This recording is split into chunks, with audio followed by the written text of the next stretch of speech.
because it sounds way more digital. It doesn't sound that warm, but it definitely gives you that crispy kind of sound. You told me once to kill for life, so would you also kill for mine?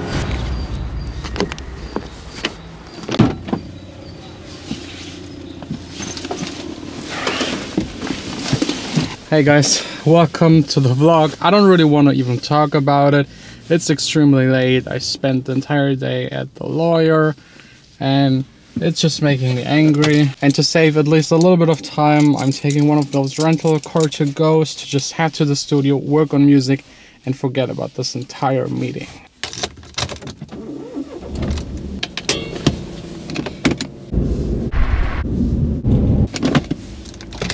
The mood is up again. I completely forgot how much fun it is to drive these smarts.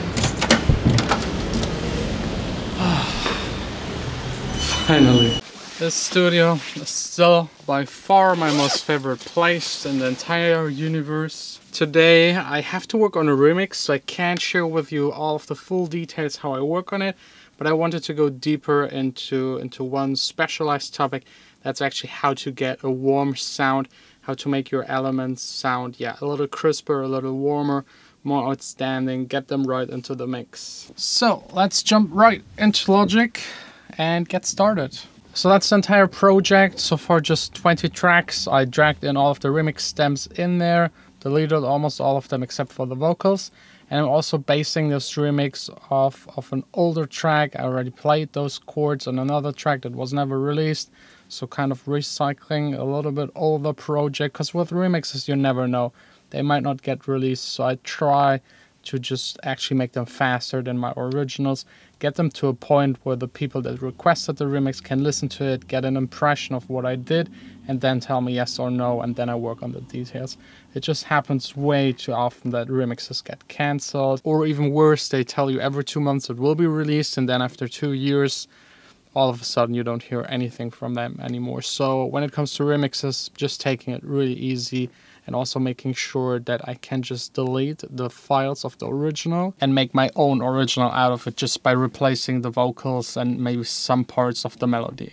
I'm using by UHE Diva. The preset is called Strahlemann, and I think it's pretty much as the preset sounded like. I didn't tweak it as much as of now. Just wanted to have the sound to actually get started, but at the end, I've listened to it from yesterday evening where I started the remix at night.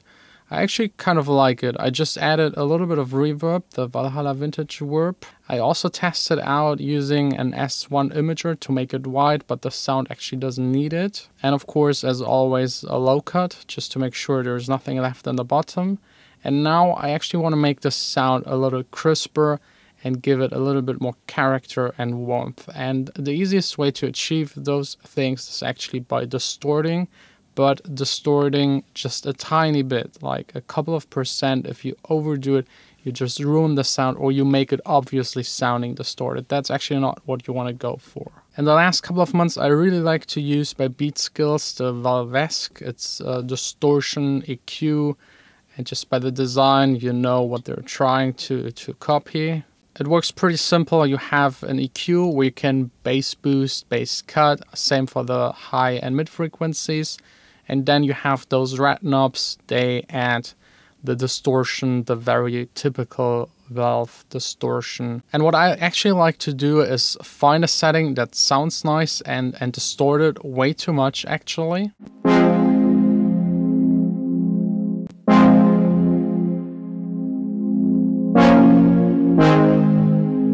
So that's the wet setting with the full distortion on.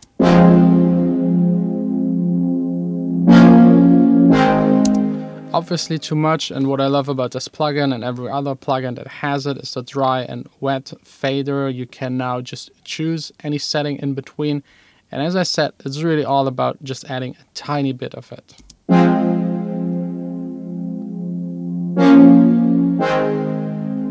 And now you might think it's not a huge difference, and yes, it isn't, because if you overdo it, as I said, it will sound distorted. That's actually not what we want. We just want to make it a little bit rough to give it more surface and like make it open up in the mix.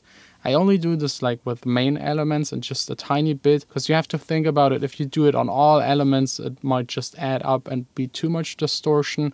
Also, I set up the EQ a little bit. There's some frequencies in the frequency spectrum. When you boost them on certain elements, it will add a tiny bit of warmth to your element, but this really depends on the element. For this synthesizer sound, it might be around 600 to 800 hertz, boosting it a tiny bit and maybe cutting away resonating frequencies that are not that pleasing. For a kick drum, it might be actually like 80 or 85 or 90 hertz where you have to boost. It's usually where the knock sits and the woody kind of sound. It's really hard to describe. You just have to try it out for yourself. Just maybe set like +5 dB and a quite narrow band and go through the frequencies. And whenever it sounds a little bit more pleasing, a little bit more warm, then just keep it a tiny bit boosted at that frequency, and maybe reduce in another place to even emphasize it a bit more. Another thing I just love to use is actually a bit crusher. It's also some sort form of distortion, like degrading the sound a tiny bit. I use it a lot, almost on every project, a couple of times on a couple of tracks, especially for the more electronic kinds of music, because it gives you that digital distortion that sounds kind of cool. It doesn't give you that warm kind of tone, but makes your sound extremely crisp and really stand out in the mix and way more interesting than without. So just for demonstration, let's get rid of the Valvesque and add a Logic's, where is it, distortion, bit crusher.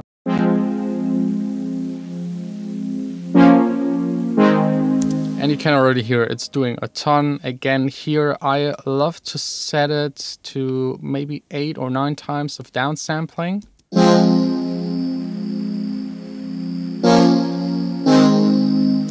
That's really that typical bit crusher sound. You could go for that sound if you want to, but it's then more like an effect. I like to use it again, just mixed in. I usually start with 5%.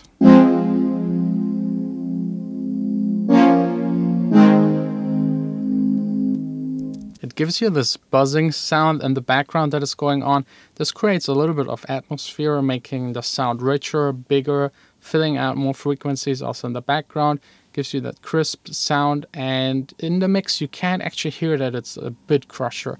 You might just hear that the sound sounds a bit better, a bit bigger, but you won't actually hear the bit crushing effect that much. And as you know, in mixing, making music, at the end it's all about making it work at the end in the entire song. No one cares how it sounds on its own, because you can't even hear it on its own. So just make sure it sounds good in the mix. And by just adding 5% of the bit crushing, you definitely put a little bit more emphasis on the sound. I got one more special creative kind of tip that might help you out. But first, let me continue working on this remix.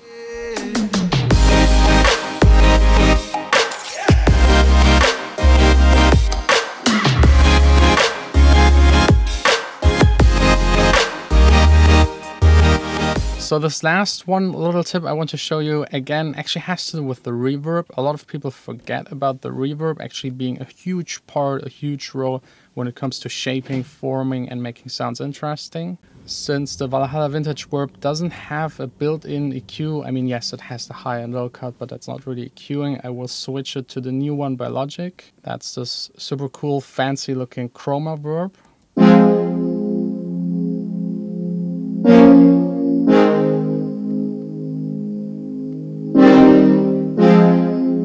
And as you can hear at the moment, the reverb sounds very cold, and to change that, you can again just go here into details and activate the output EQing and then go into the EQing. Again, here cutting the low end makes sense almost always, but you can also start like boosting some frequencies and maybe also getting rid of the very top end.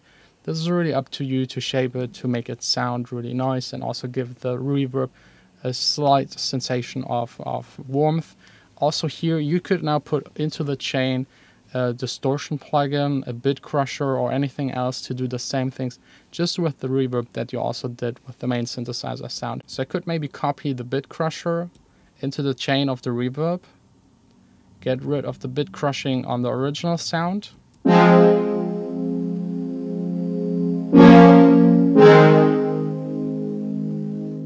And then you got this buzzing, bit crushing sound on the reverb, not on the original sound. Now you could add the Valvesque again on the original sound, just to show you what's possible by kind of altering, changing the reverb sound. Some of you might like this, some of you might not like it, but it's definitely worth trying it out. So these are the things I like to use. I like to try out and see where it gets me. Back in the days, I used a lot the vintage, what was it?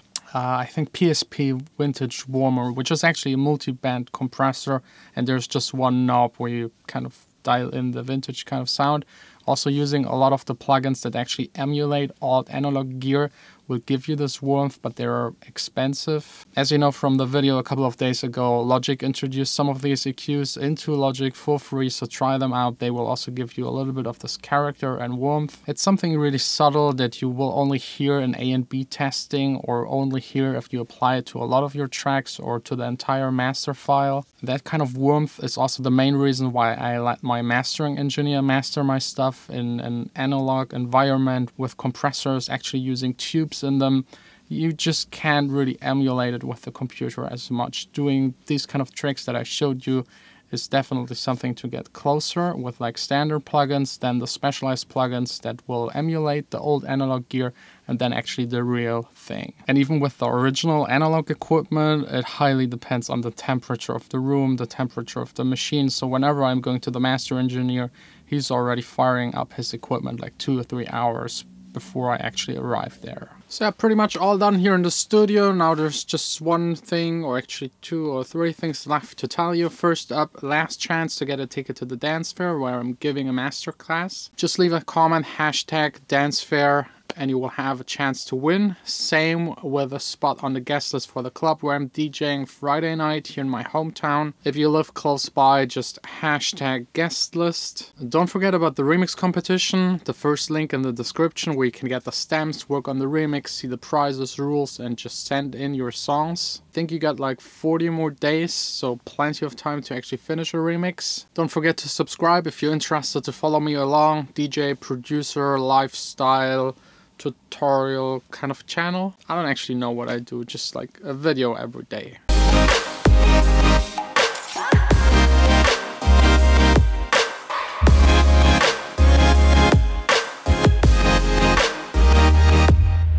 I told you once I'd be by your side. Why won't you be here next to mine?